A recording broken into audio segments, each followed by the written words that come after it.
Hello friends, this is Poonam and welcome to Subera study points. तो friends, आज के इस वीडियो में हम क्लास 6 की जो एससीईआरटी है हमारी दुनिया, उसको डिस्कस करेंगे। और अभी तक हम चैप्टर 8 तक डिस्कस कर चुके हैं और आज के इस वीडियो में चैप्टर 9 और 10 दो ही चैप्टर बचे हुए हैं, उनको डिस्कस कर लेंगे। तो चलिए शुरू करते हैं आज की वीडियो। उससे पहले यदि आप चैनल पर नए हैं तो चैनल को सब्सक्राइब कर लें, साथ ही बेल आइकन भी प्रेस कर लें ताकि आने वाली सभी वीडियो की नोटिफिकेशन आप लोगों को मिलती रहे। जो चैप्टर 9 है बिहार दर्शन 1 और चैप्टर 10 जो है वो है बिहार दर्शन 2, यानी कि बिहार के बारे में जो भी बिहार की इम्पोर्टेंट चीज़ें हैं उनके बारे में इन दोनों चैप्टर में बताया गया है। तो देखते हैं यहाँ पर, क्योंकि ये क्लास 6 की बुक है तो कक्षा 6 के छात्रों को जो शिक्षक हैं वो लेकर घुमाने जाते हैं। कहाँ कहाँ जाएंगे? बोध गया, राजगीर, नालंदा और पावापुरी। ये ऐतिहासिक स्थल हैं।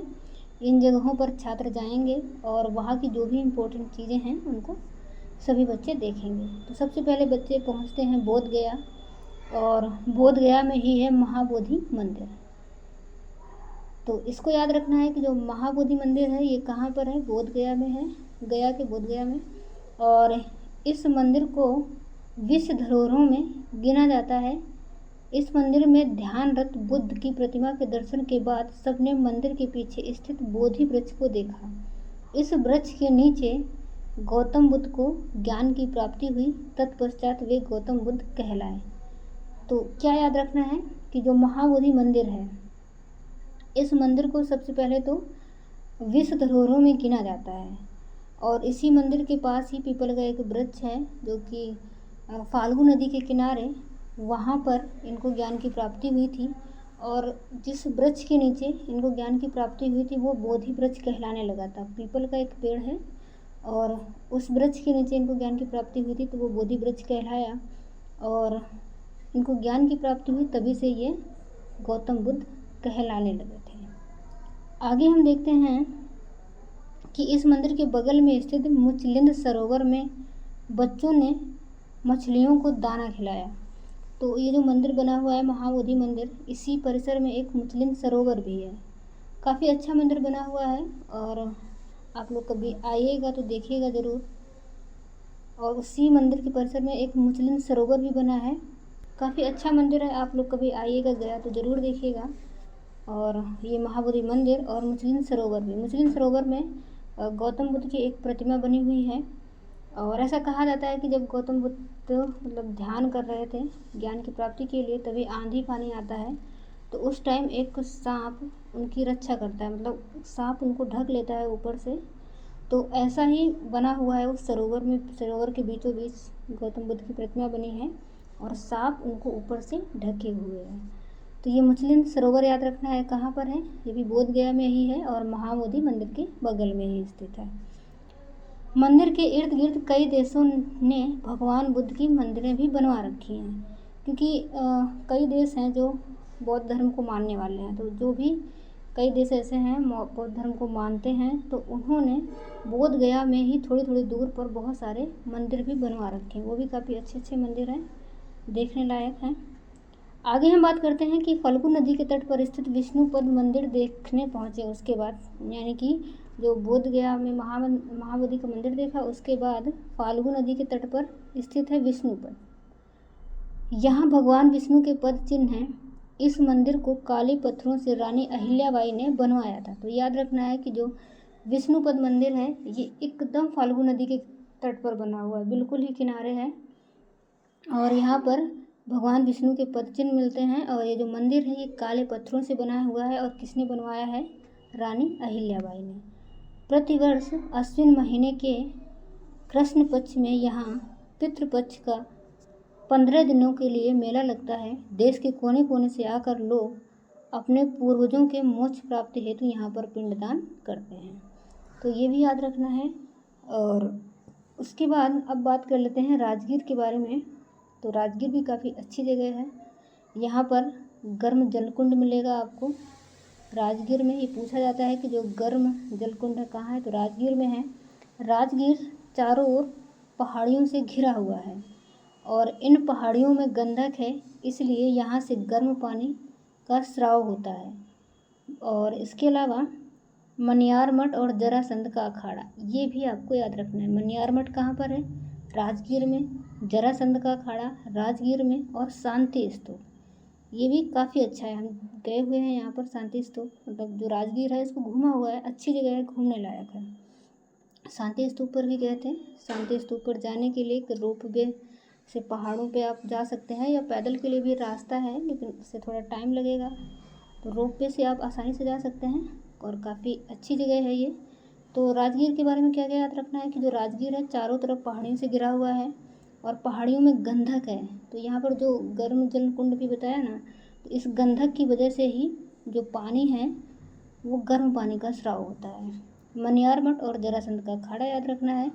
इसके अलावा जो शांति स्तूप है, तो शांति स्तूप पहाड़ी पर स्थित सफ़ेद घुमदाकार स्तूप है, यानी कि एक पहाड़ पर बना हुआ है और जिसके चारों दिशाओं में महात्मा बुद्ध की 4 प्रतिमाएं अलग अलग मुद्राओं में लगी हुई हैं। आगे हम बात करेंगे नालंदा के बारे में। तो नालंदा में 5वीं सदी में स्थापित नालंदा विश्वविद्यालय के खंडहर अवशेष के रूप में है। तो जो नालंदा है, नालंदा 5वीं सदी में स्थापित किया गया था, ये याद रखना है। और अब इसके जो अवशेष हैं खंडहर के रूप में बचे हुए हैं। हालांकि अवशेष हैं लेकिन उसको काफ़ी अच्छे से मेंटेन किया गया है, बहुत अच्छी जगह है ये भी और देखने लायक है। आगे हम बात करते हैं कि यह विश्वविद्यालय ज्ञान विज्ञान के अंतर्राष्ट्रीय केंद्र के रूप में विख्यात था। यहाँ नामांकन के लिए प्रवेश परीक्षा होती थी, यानी कि जो नालंदा विश्वविद्यालय है तो वहाँ पर यदि आपको एडमिशन लेना है तो उसके लिए प्रवेश परीक्षा होती थी और ज्ञान विज्ञान के अंतर्राष्ट्रीय केंद्र के रूप में ये विख्यात था, यानी कि देश विदेश से लोग यहाँ पर आते थे पढ़ने के लिए। देश विदेश से लगभग 10,000 छात्र यहाँ रहकर अध्ययन करते थे। काफ़ी बड़ा विश्वविद्यालय था। आगे हम बात करेंगे पावापुरी स्थित जल मंदिर के बारे में। तो जल मंदिर पूछा जाता है एग्जाम में, जल मंदिर कहाँ पर है? पावापुरी में है। और यह किनका मंदिर है? तो ये भगवान महावीर का मंदिर है और ये वही जगह है जहाँ पर भगवान महावीर ने शरीर त्याग कर महापरिनिर्वाण प्राप्त किया था। तो जल मंदिर को याद रखना है। जल मंदिर कहाँ पर है? पावापुरी में। किसका है? भगवान महावीर का है और यहीं पर उन्होंने महापरिनिर्वाण प्राप्त किया था, यानी कि अपने शरीर का त्याग उन्होंने पावापुरी में किया था, ये याद रखना है और ये क्वेश्चन पूछा भी जाता है। आगे हम बात करेंगे ककोलत जलप्रपात, ये भी इम्पोर्टेंट है। जो ककोलत जलप्रपात है ये कहाँ पर है? नवादा ज़िले में है और अपने ठंडे जल के लिए प्रसिद्ध है। तो ककोलत ठंडे जल के लिए प्रसिद्ध है, वहीं जो राजगीर है वहाँ पर गर्म जलकुंड एक मिलता है। दोनों ही आपको याद रखने हैं। अब आगे देखते हैं इसकी जो एक्सरसाइज है उसको देख लेते हैं। गौतम बुद्ध को ज्ञान की प्राप्ति कहाँ हुई थी? तो कहाँ पर हुई थी? बोध गया में। गया में अवस्थित विष्णुपद मंदिर किसने बनवाया था? किसने बनवाया था? रानी अहिल्याबाई ने। आगे हम देखते हैं बिहार में गर्म जलकुंड कहाँ पर अवस्थित हैं? कहाँ है? राजगीर में। ककोलत प्रसिद्ध है अपने ठंडे जल के लिए और जरासंध का अखाड़ा अवस्थित है। जरासंध का अखाड़ा कहाँ पर है? ये भी राजगीर में है। आगे हम बात करते हैं पितृपक्ष का मेला लगता है। तो पितृपक्ष का मेला कब लगता है? अश्विन महीने के कृष्ण पक्ष में लगता है। तो यहाँ पर क्या होगा? कृष्ण पक्ष में। महाबोधि मंदिर के निकट कौन सा सरोवर है? मुचलिंद सरोवर। पावापुरी में कौन सा मंदिर है? जल मंदिर है। अभी बताया थोड़ी देर पहले कि पावापुरी में जल मंदिर है। आगे अगर हम बात करें कि महावीर ने जो अपना महापरिनिर्वाण प्राप्त किया था कहाँ पर किया था? पावापुरी में ही किया था। और नालंदा विश्वविद्यालय ज्ञान विज्ञान का अंतर्राष्ट्रीय केंद्र था। इतना आपको याद रखना है। आगे हम देख लेते हैं यहाँ पर मैचिंग वर्ड भी है। मुचलिंद सरोवर कहाँ पर है? बोध गया में। रानी अहिल्याबाई ने विष्णुपद मंदिर का निर्माण करवाया था। और ककोलत जलप्रपात नवादा ज़िले में और शांति स्तूप राजगीर की पहाड़ियों में स्थित है। अच्छे से सारे क्वेश्चन आपको याद रखने हैं। आगे देखते हैं अगला चैप्टर है चैप्टर 10 बिहार दर्शन 2। तो कुछ चीज़ें इंपॉर्टेंट यहाँ पर हम देखेंगे। क्या क्या देखेंगे? सासाराम स्थित शेर शाह का मकबरा। तो शेर शाह का मकबरा कहाँ पर है? सासाराम में। और गोलघर कहाँ पर है? पटना में। और पटना संग्रहालय तथा पटना सिटी स्थित तख्त हरमंदिर साहिब, इसको अच्छे से याद रखना है। जो तख्त हरमंदिर साहिब है ये कहाँ पर है? पटना सिटी में। होता क्या है कि एग्ज़ाम में पटना दे देगा और पटना सिटी दोनों ही दे देगा। मान लो अगर पटना ही पहला ऑप्शन दे दिया तो आप कंफ्यूज भी हो सकते हैं, लेकिन तो पटना ना करके आपको पटना सिटी इसके लिए आंसर करना है। आगे हम देखेंगे सासाराम राष्ट्रीय राजमार्ग संख्या 2 के किनारे रोहतास का जिला मुख्यालय है और यहाँ से दिल्ली हावड़ा को जोड़ने वाली ग्रैंड कोड रेलवे लाइन भी गुजरती है। तो देखिए याद क्या रखना है कि जो सासाराम है वो राष्ट्रीय राजमार्ग संख्या 2 के किनारे है और यहाँ से दिल्ली हावड़ा को जोड़ने वाली ग्रैंड कोड रेलवे लाइन भी गुजरती है। तो जो ग्रैंड कोड रेलवे लाइन है ये किसको जोड़ती है? दिल्ली हावड़ा को जोड़ती है। इसको अच्छे से याद रखना है।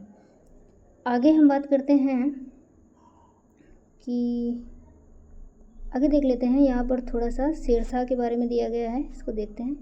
फरीद खान ने युवा काल में ही अपने संरक्षक की रक्षा करते हुए एक शेर को तलवार से एक ही वार में 2 टुकड़े कर दिए थे। तभी से उसे शेरशाह पुकारा जाने लगा। यानी कि शेरशाह का बचपन का नाम क्या था? फरीद था।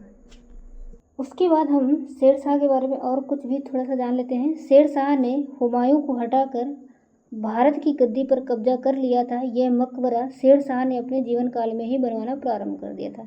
यानी कि जो शेरशाह का मकबरा है जो कि सासाराम में स्थित है, शेरशाह ने अपने जीवन काल में ही बनवाना प्रारंभ कर दिया था।